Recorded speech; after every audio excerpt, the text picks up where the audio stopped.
It's 8 o'clock. This is the UK Tonight. Coming up, the UK Children's Home operated by an obscure organisation and run like a cult.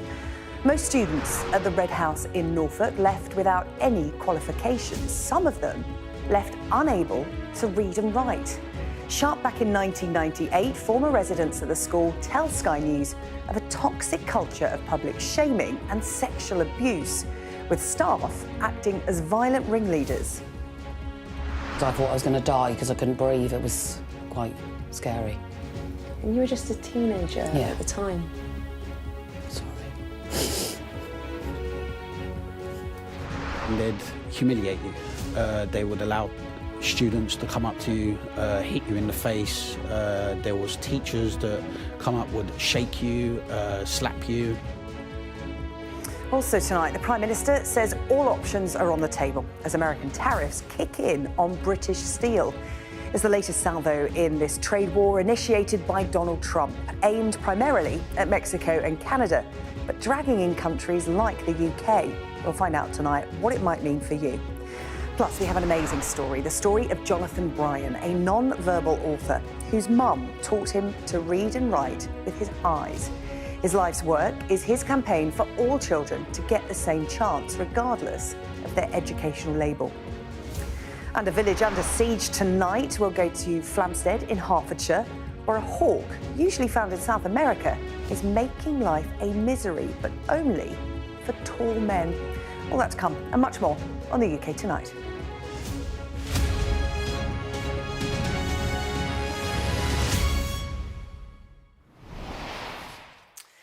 A Sky News investigation has uncovered more than 40 alleged victims of abuse at a children's home in Norfolk. The small school at Red House was operated by an obscure Danish organisation, and it was closed down in 1998. Scandals involving historical abuse are sadly not new, but the Red House is unique for how an international group, regarded by many as a cult, was able to take control of 2 children's homes in England, allegedly abusing and profiteering from vulnerable children in care. Just to warn you that Alice Porter's report coming up does contain references to sexual assault and suicide. I was restrained by teachers, held down. I had fingers broken. Reality kicked in after 2 days of being in the school. Did you always feel the threat of punishment? Yeah, I was always worried of being violence involved as well, because the restraining wasn't restraining. It was, I'd have someone sat on my back, I'd have someone on one arm, someone on another arm.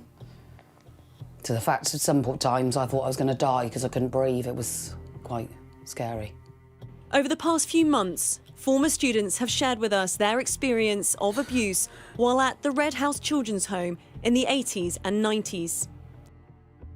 There was no outsiders whatsoever. They didn't like it. It's us and that's it. It was scary being a teenager. We couldn't get out of there. No one would listen to us.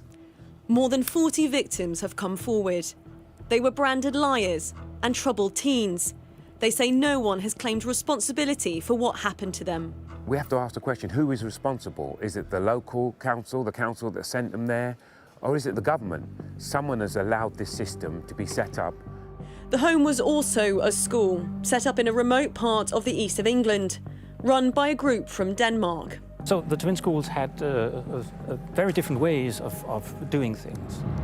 As part of this investigation, we travelled to Denmark in search of answers and accountability. He was a member for more than 15 years, and then he left and was a whistleblower and was one of the few people who's spoken out. You could feel very safe until the moment you dare to doubt.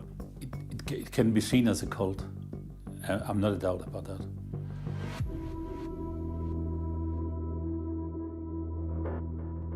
Behind these bars was once a children's home and school.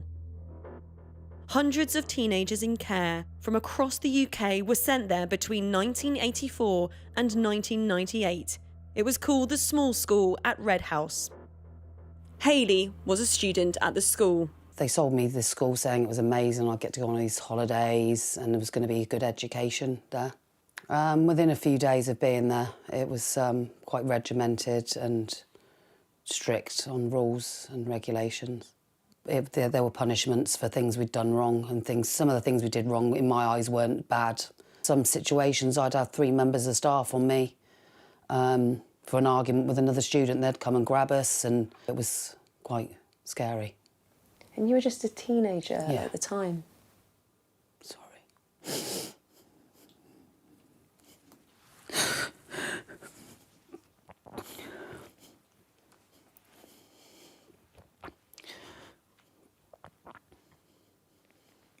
It's hard to look back on it, really, because now I am who I am. It's quite... I can't believe I didn't have the strength to leave the place or get out of there. Well, I did. I tried to leave many times, but I'd always get taken back. As well as years of mental and physical abuse, Hayley was also repeatedly raped. I woke up with a man in my room. I couldn't see who the man was, and I was sexually assaulted. Yeah, I was raped. When I told the staff, it was just brushed under the carpet as if nothing had happened, that I was lying. And what kind of impact did that have on you? That I was a liar. I lived my life thinking I was a liar. No one would ever believe anything I said. Kyle, not his real name, was 14 when he arrived at the Red House.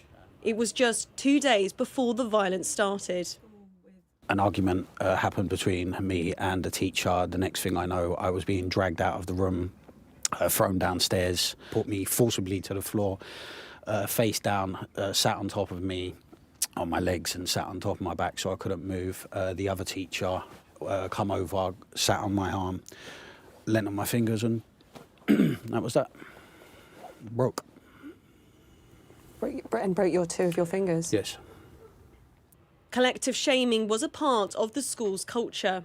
They would put a chair in the middle of the marble hall and they would sit you there in front of everybody. Now everybody would be quiet, silence, and then they'd humiliate you.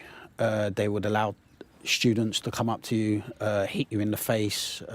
There was teachers that come up, would shake you, slap you in front of all these people, and yet again beat you into submission.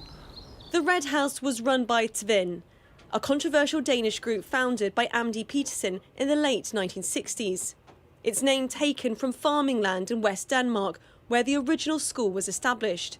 They opened a number of radical schools in Denmark and 2 in England. An unconventional education system. Most students from the Red House left without any qualifications.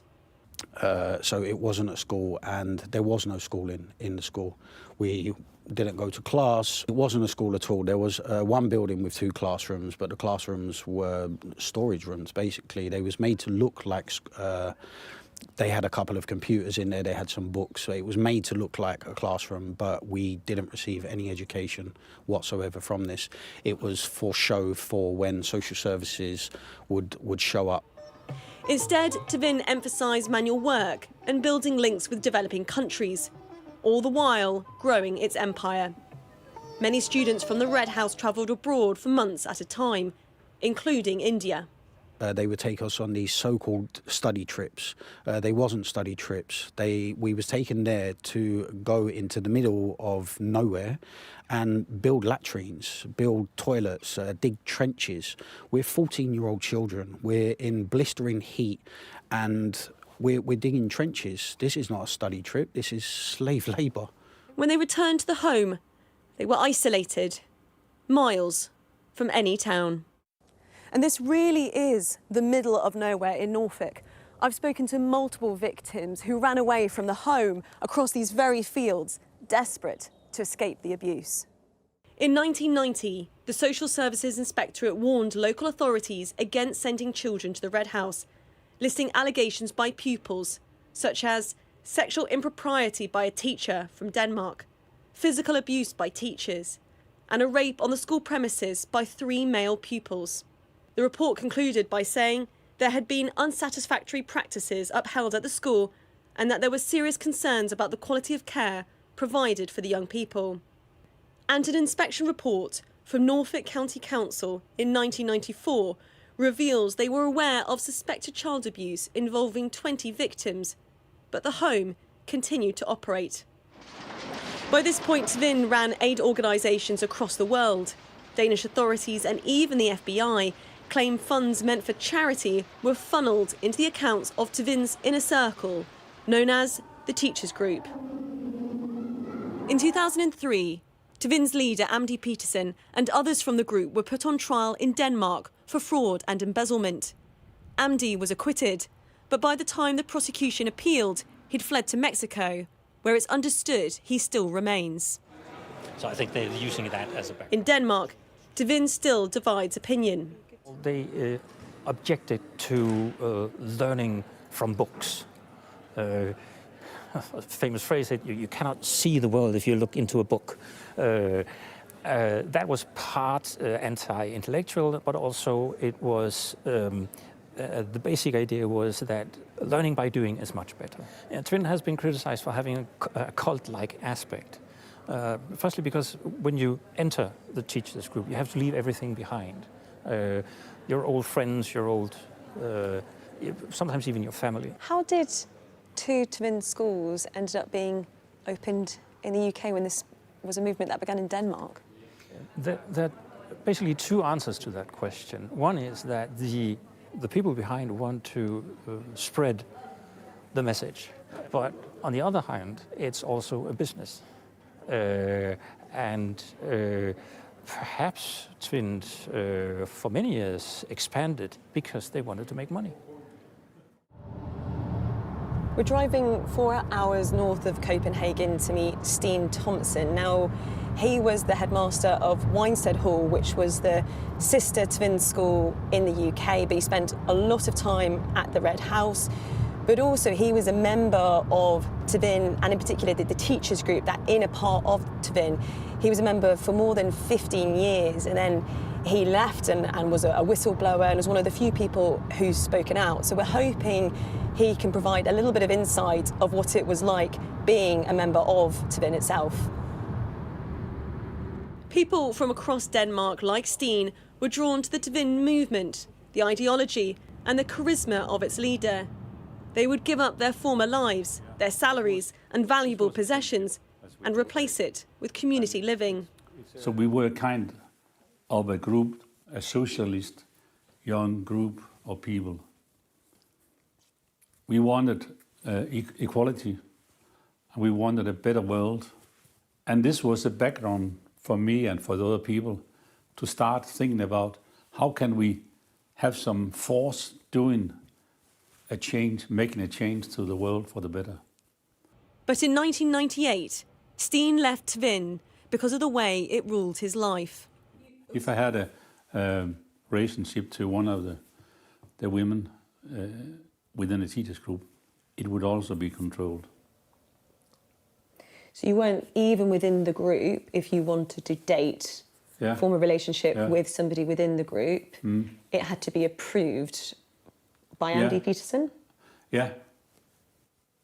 Definitely if you wanted to marry, it would be difficult, or wanted to have children. It was very obvious that the teachers group in Denmark, Andy Peterson and his group around him, were controlling more and more all what happened around in the world. When you left the teachers group, how did it feel at the time? It was a mixture of being free and feeling guilty. Because you can maybe understand I was feeling free, but how could I feel guilty? I felt guilty because I was leaving my old friends. I knew that I was on a way I was betraying them. More than 200 miles west of Denmark's capital, I head towards where Tvind was first established, in search of answers. While Tvind's schools have mostly closed in Denmark, Tvind still operates. Its iconic wind turbine, built by students, looms over the landscape. I'm at Tvind, and it's in a really remote area in West Denmark, and it's still operating as a teacher training college. Now, we know a former head teacher from the Red House works here, and we're going to try and speak to him about the abuse allegations. But the man, who can't be named for legal reasons, wouldn't speak to us on camera. He's denied physically abusing any children in his care or knowing about any abuse by his staff. Those working at Tvind say they are not associated with the former Tvind cooperation. Meanwhile, Andy Peterson, who's still believed to be in Mexico, did not respond to our interview request. So he didn't actually need the money. Back in the UK, and victims are being supported by the Shirley Oaks Survivors Association, who campaign over historic abuse in children's homes in London. The organisation that ran the Red House was an international company. So who's responsible? The local council, the council that sent them there, or the government? I suggest all of them are responsible. Norfolk County Council say the allegations made by former pupils of the independent small school at Red House are deeply concerning, and we have cooperated fully with investigations which relate to children that were placed there by other local authorities more than 30 years ago. The Red House was shut down in 1998. Norfolk police have done 2 investigations into allegations of abuse, but no one has been charged. Survivors are now in the process of suing Norfolk County Council and the local authorities which sent them to the home. I ended up in a young offenders due to violence and alcohol. I've even lost my family to do with this Red House situation. None of them want to have anything to do with me because they say I live in the past, but it's because it's still in me now. And I have tried to take my life on several occasions because I haven't been able to deal with what's happened to me. There's still teachers out there and people from this organisation that are here in the UK. There are some spread around Europe as well that need to be brought to justice. Tvind continues to be a powerful force in many people's lives, but victims now want accountability for failures in a system which was meant to protect them. Well, Alice is with me now in the studio. Alice, that's quite the report, and those victims that have come forward, so brave to tell you their stories. This school was operational for 14 years in Norfolk, and there's around 40 victims, as you understand it, at the moment, but the feeling that, you know, the scale of this could be much bigger given the amount of time the school was open for. Yeah, that's right. I mean, we understand there's 43 victims who are in the process of taking this legal action.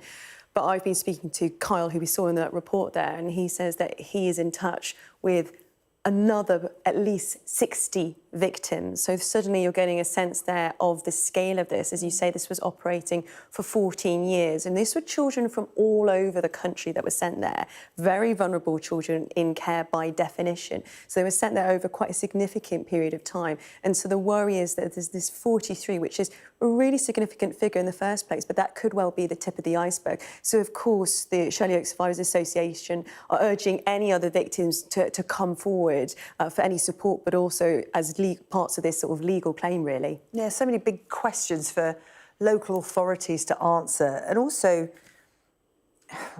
organisations that carried out inspections at the school, because you've seen copies of those inspections. The government is meant to, you know, oversee all schools, regardless of what children, you know, they look after.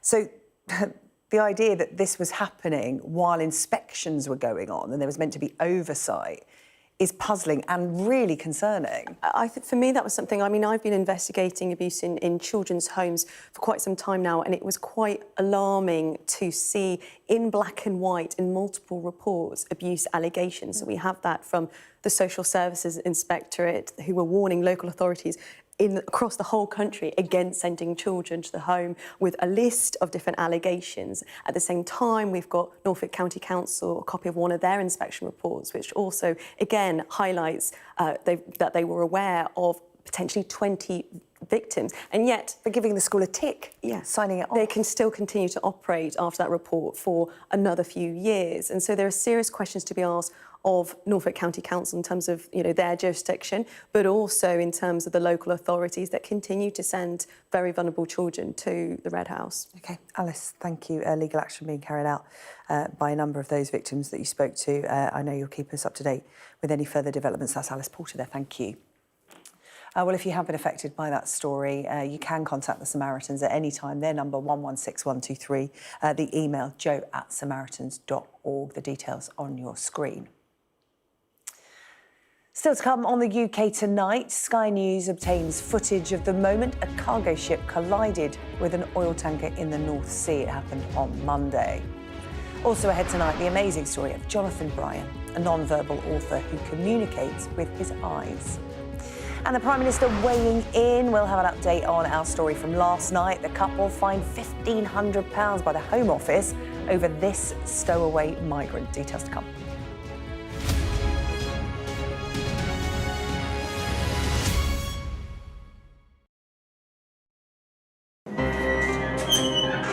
We've come to one of Moscow's Cold War bunkers. It was built as a top-secret command centre. Being here really feels like you're stepping back in time. I'm Ivor Bennett, Sky's Moscow correspondent. A show of military might and menace. Courage, bravery and sacrifice will win the day. It's a new subject. They'll learn about combat drones and some how to handle a Kalashnikov.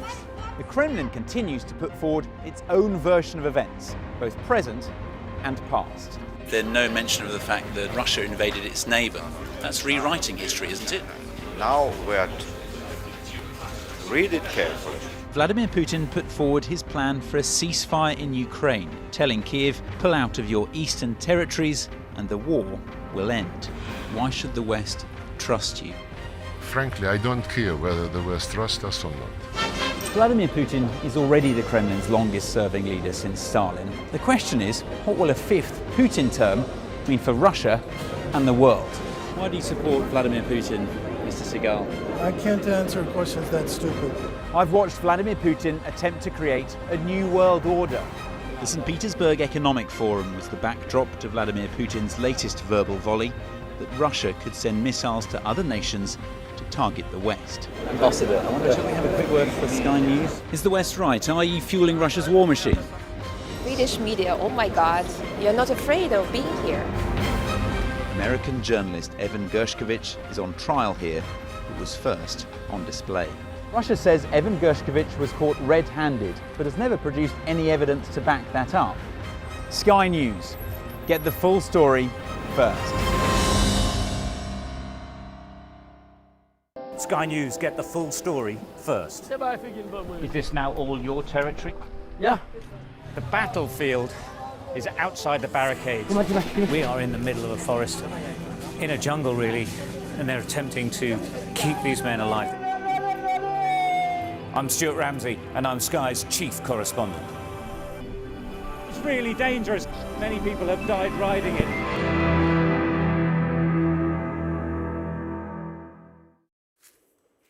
The Prime Minister says all options are on the table after the UK was hit by Donald Trump's global tariffs on steel and aluminium.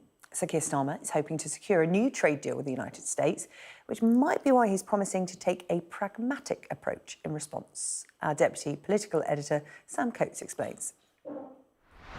Making America great again by pushing up prices of foreign goods and that way getting punters to buy American instead.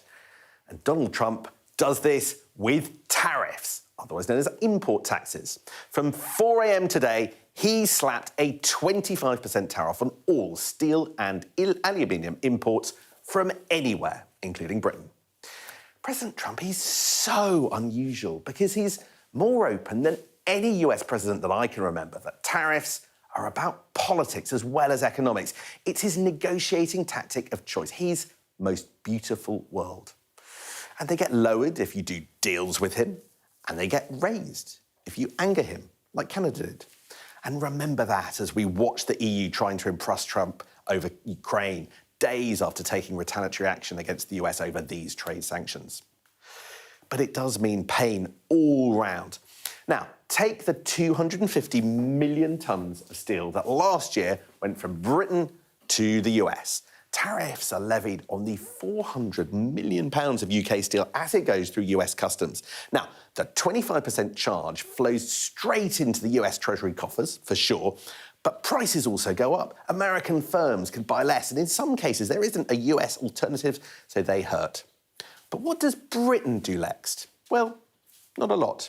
This morning, the business secretary issued a stern message, and this guy, Jonathan Reynolds, will head to the US next week for more talks. But what could we be doing? Well, this is how the EU reacted. 26 billion euros of tit-for-tat sanctions on all of these things and more. The list of goods targeted is 99 pages long. If we were still in the EU, we'd have to do all of this too, but we're not, and instead are hugging America close. Even if today, at Prime Minister's Questions, the Prime Minister wanted to look a little bit more open-minded.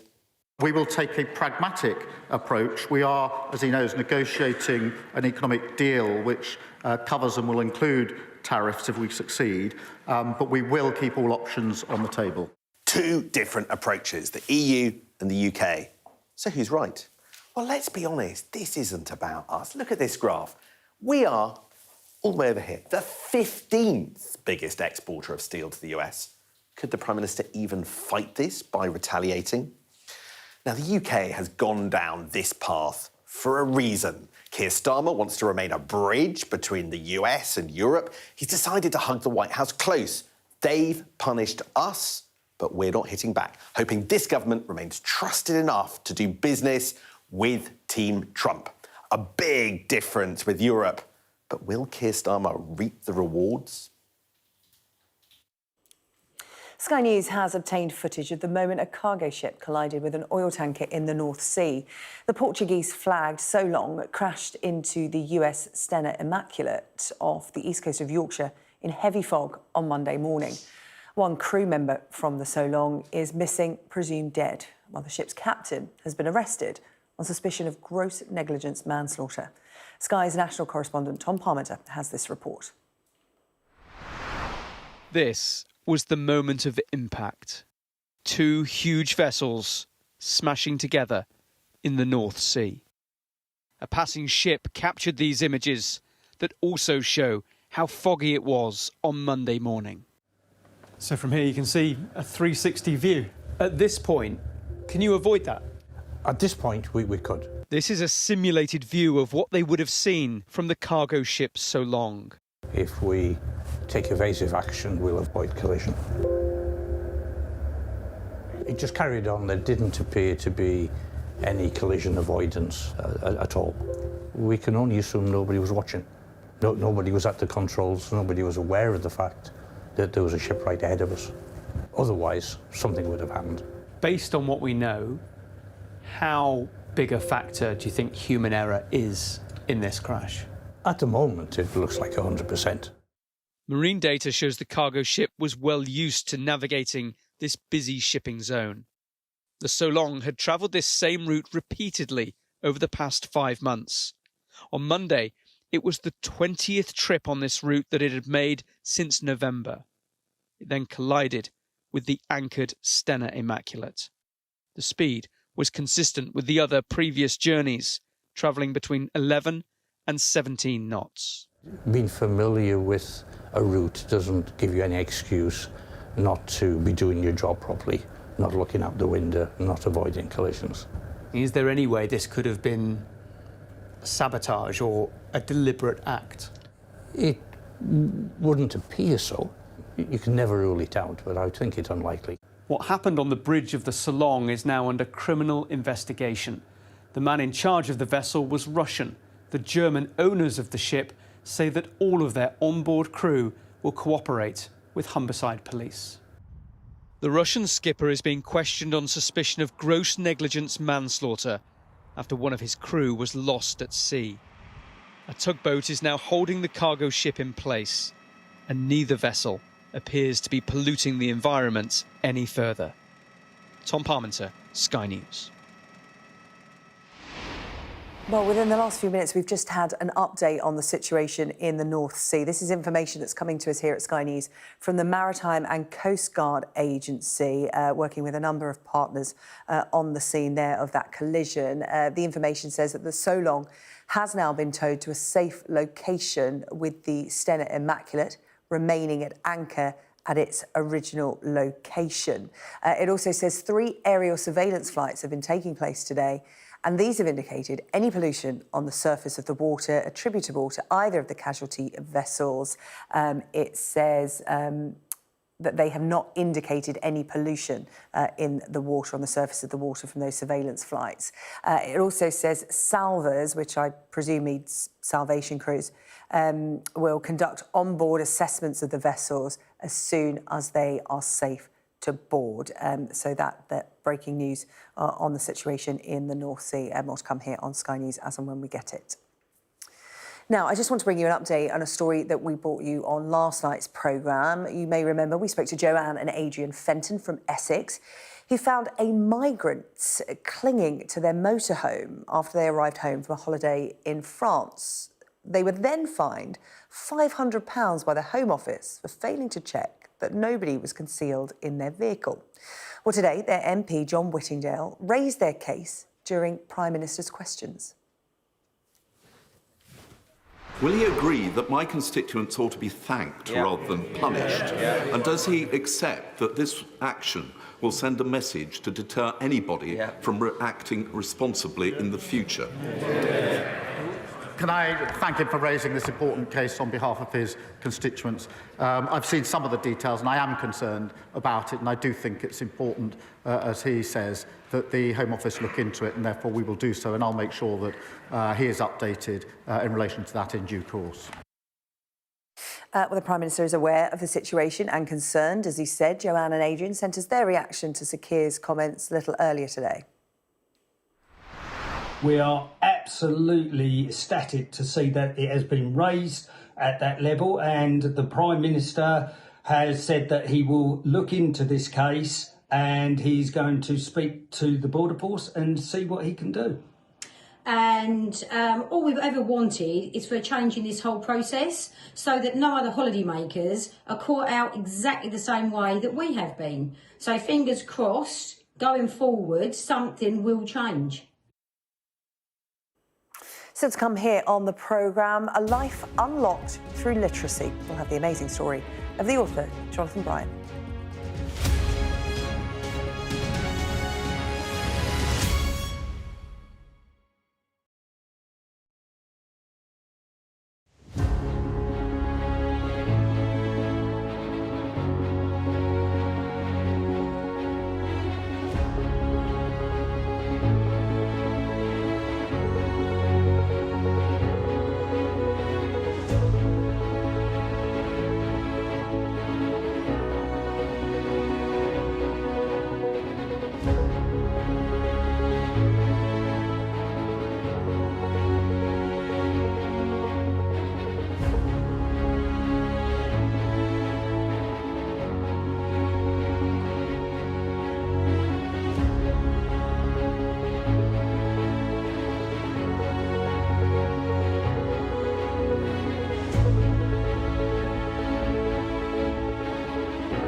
Welcome back. Now, tonight I want to introduce you to an amazing young man named Jonathan Bryan.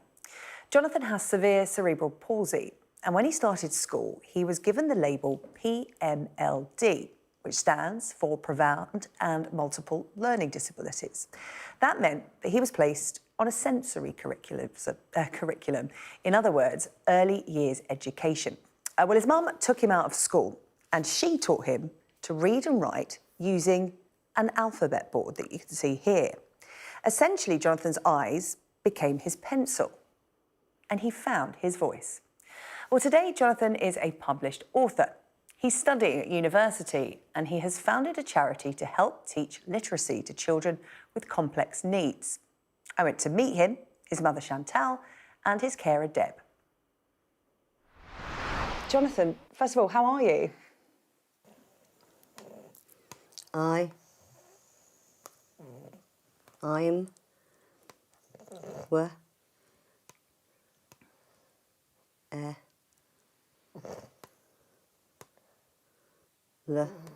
I'm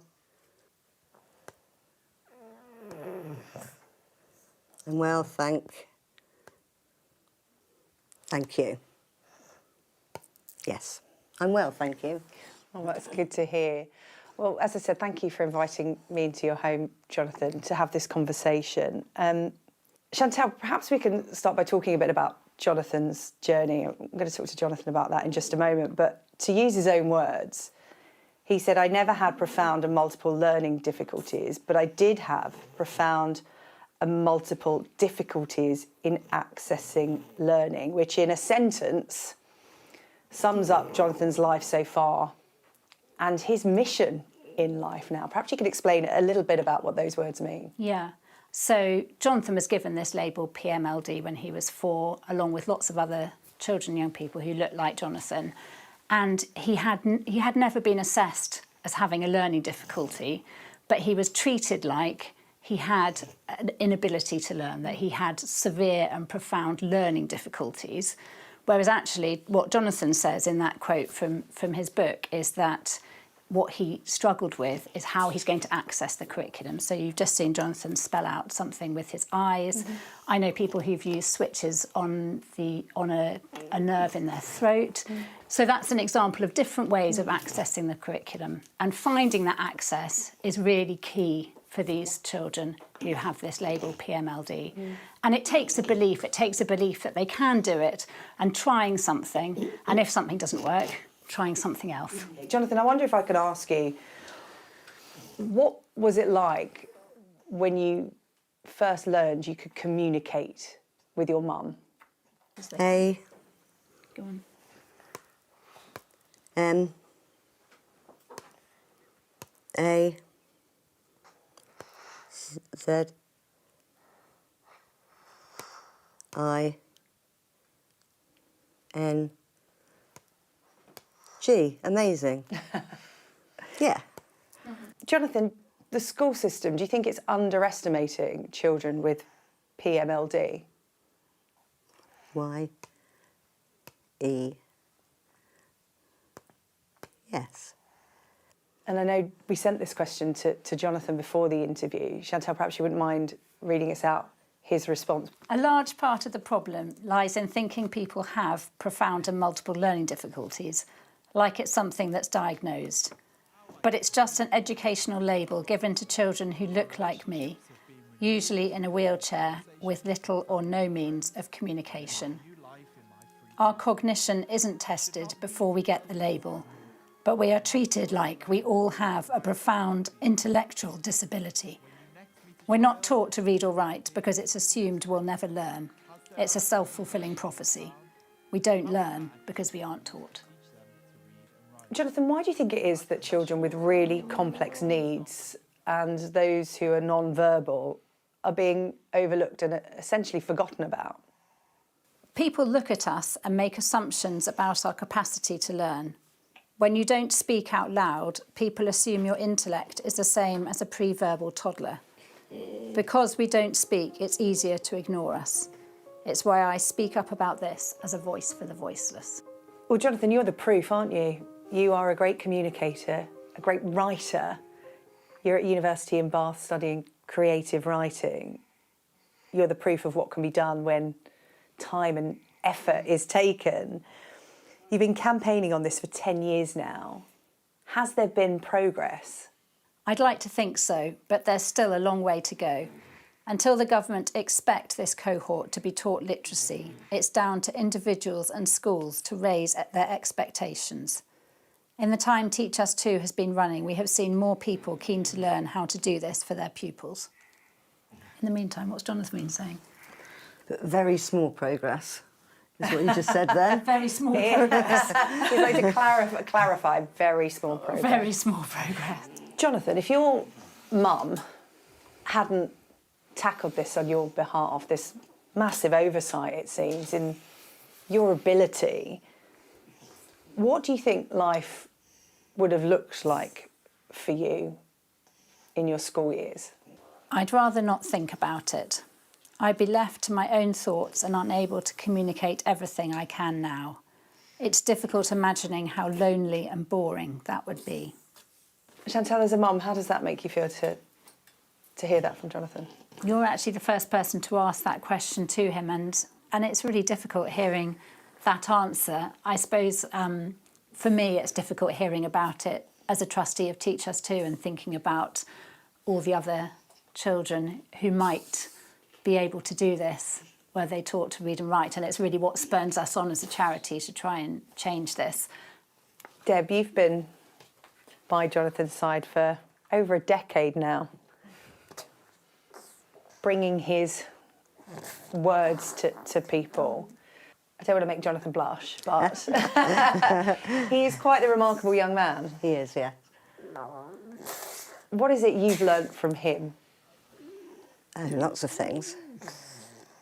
That you have to give everybody a chance to learn to read and write so that you can bring up your point across to everyone and that they're all worth having a try.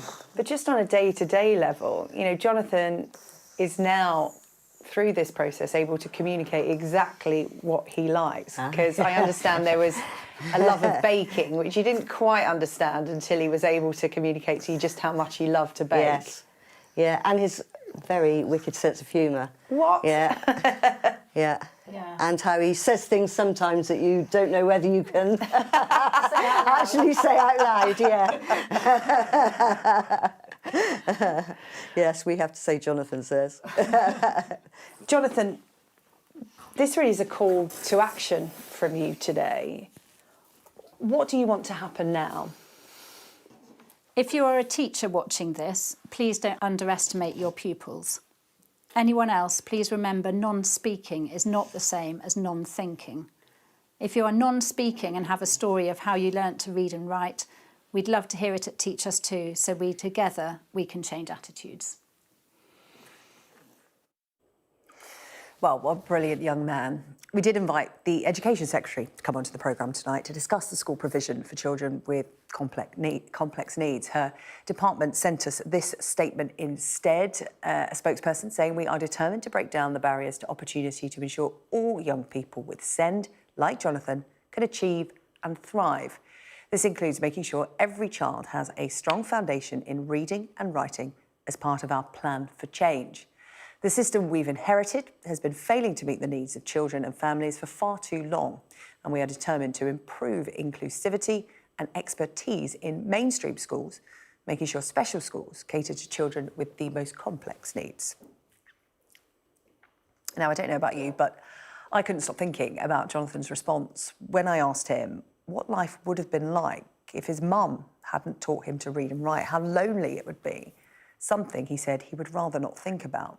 He knows how many children are facing just that kind of existence, and he knows it doesn't have to be that way. That's why he wants to be a voice for the voiceless. Well, thank you to Jonathan, Chantel and Deb. So to come on the UK tonight, a village under siege. We'll have the latest from Flamstead in Hertfordshire as a Harris hawk hounds residents. And we'll also have the latest from the Champions League, both Arsenal and Aston Villa looking to secure their places in the quarter-finals tonight.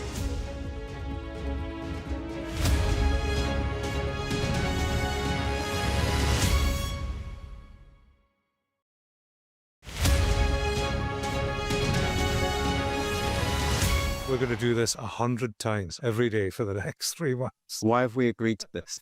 Raises many questions about many things. Actually seeing people impacted, she was so upset. It was powerful. They kind of couldn't believe they were being berated here. Very much on my terms, I think was the subtext. News happens fast around Donald Trump. It was a kind of wow moment. Yeah, that's what it feels like, doesn't it? It's Trump world, and we just live in it. So, where next? Follow Trump 100 wherever you get your podcasts. I'm James Matthews, and I'm Sky's US correspondent, based here in Washington, D.C. I've covered some of the biggest stories in the world. I'm Deborah Hames, Sky security and defence editor. I've covered Russia's full-scale war since it began, witnessing the terror and the trauma. I'm Stephen Murphy, and I'm Sky's Ireland correspondent, based here in Dublin. Sky News, get the full story first. I'm Martha Kellner and I'm Sky's US correspondent based here in Los Angeles. Getting the chance to tell people's stories, it's a privilege. I'm Adam Parsons, Sky's Europe correspondent based here in Brussels. I'm Dan Whitehead, Sky News' West of England and Wales correspondent. Sky News, get the full story first, free, wherever you get your news. It felt akin to riding into some sort of Armageddon. Many other areas have been hit badly. There are shells coming in every few minutes. I'm Alex Crawford and I'm Sky's special correspondent based in Istanbul. Oh! Getting up close and personal with a rhino. This is what makes the job so fantastic.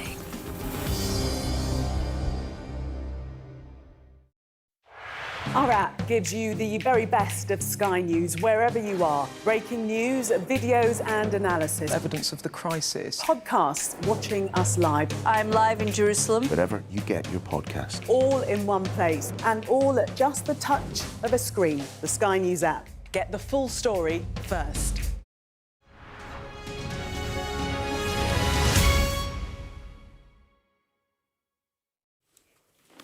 Now, welcome back. Coming up, the Hertfordshire village that's being hounded by a Harris hawk, but it has a very particular prey. We'll bring you all the details of that in just a moment. But first, Teddy is here with the sport, and we are talking about Manchester United again. Yes. Some cynics might suggest Ruben Amorim may be lucky to still be Manchester United's head coach in 5 months, but he's been backed by the club's hierarchy to be in charge when they move to a new stadium in 5 years' time. I know.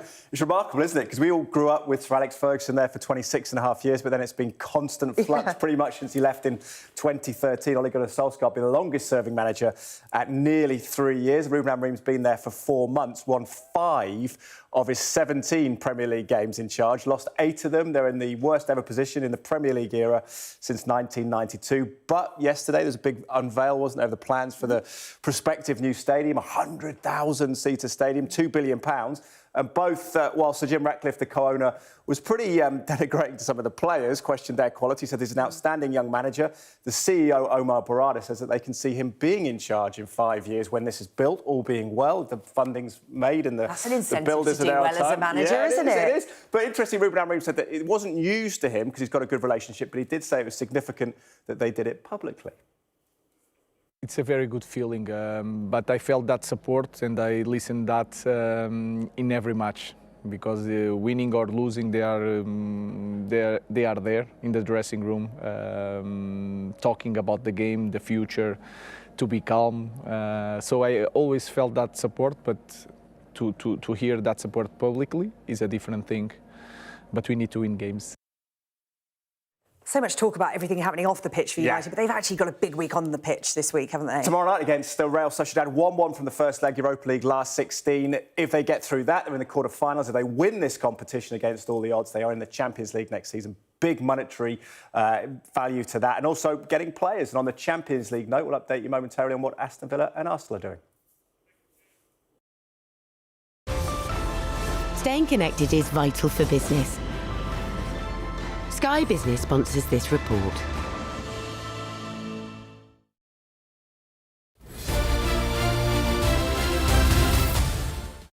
I remember when I first went on trial at under 9, I just couldn't concentrate. There'd be like games going on and I'd be looking over there. Or I just went off and played club football for a while, went back at under 11s, under 12s. And yeah, I had a lot of ups and downs. There was times where I was 16, you know, when you want to go out and stuff like that. And that's when you truly have to make sacrifices that I found it really difficult. Once I got my feet on the ground and worked hard, then yeah, the journey through the youth team was much easier. You spent time on loan at Weston-super-Mare. Did the progression from there always seem straightforward? I always take things, you know, day by day and not look too far ahead. So I was just focusing on progressing and just trying to cement myself in the first team because I didn't see myself as a first team player then. Yeah, I was just trying to focus on playing, you know, a lot of games and improving and then see where that took me. And then the moves came, of course, Brentford first and then Aston Villa. I can remember Brentford, they wanted me the season before, but they said I'd be going into the B team and I didn't want to do that, so I played another full season, got another 30, 40 games under my belt and then went to Brentford and I felt like I was in a much better position. It worked out really well. I think just appreciating the little things is what's helped me. If you can score goals, and you can score goals in any league, and then I think, you know, just keep working hard. And Sky Business sponsors this report. I want to take you now to a village in Hertfordshire being terrorised by a bird of prey who keeps attacking residents.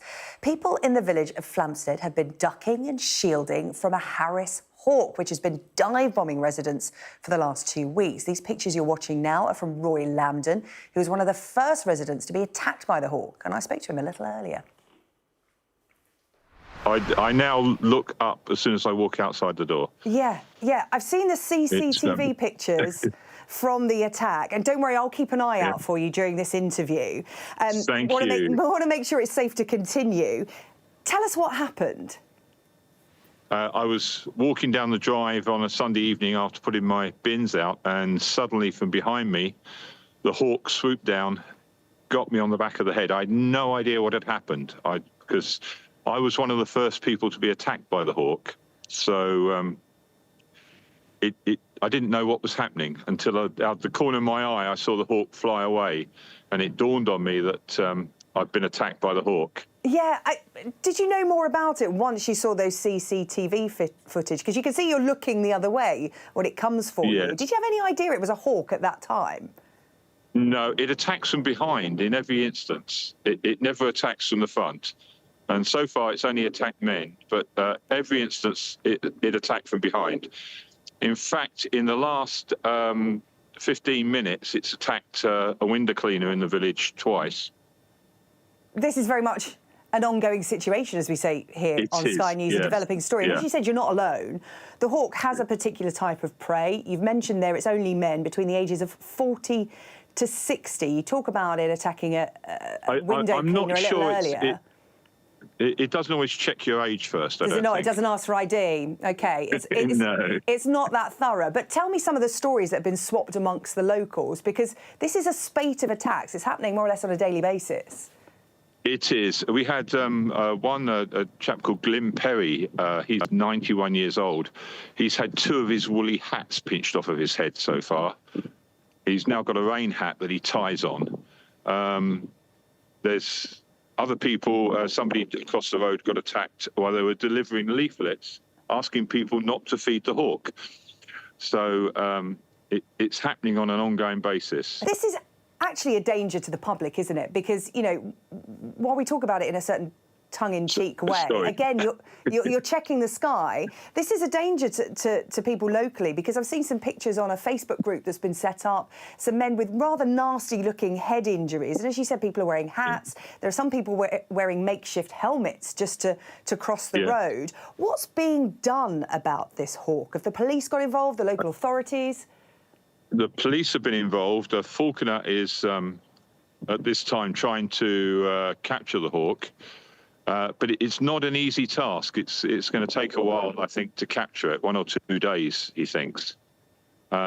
It's not an easy process. People in the village are quite concerned. It's a mixture of some people think it's quite amusing. Others are really frightened. Others are concerned about dogs, children, or just going out for a walk. It's not native to Hertfordshire, this hawk. It originates in South America, we understand. It's the kind of hawk that's That's used at the correct. Wimbledon tournament, in Trafalgar Square to get rid of pigeons that are a nuisance there. Where do you think this particular hawk has come from? Why is it in your village, do you think? We've got no idea, and it just settled in the village and decided it quite likes the village. So it's apparently making a nest. It's been here for a couple of months, I think, but it's only started to attack us over the last week or so because of its nest making, I think. OK. Well, a couple of days it's thought that the hawk will be captured in, according to the professionals. In the meantime, what's the village doing? Is it quite quiet on the roads at the moment? It's quiet. People just keep looking up. Yeah.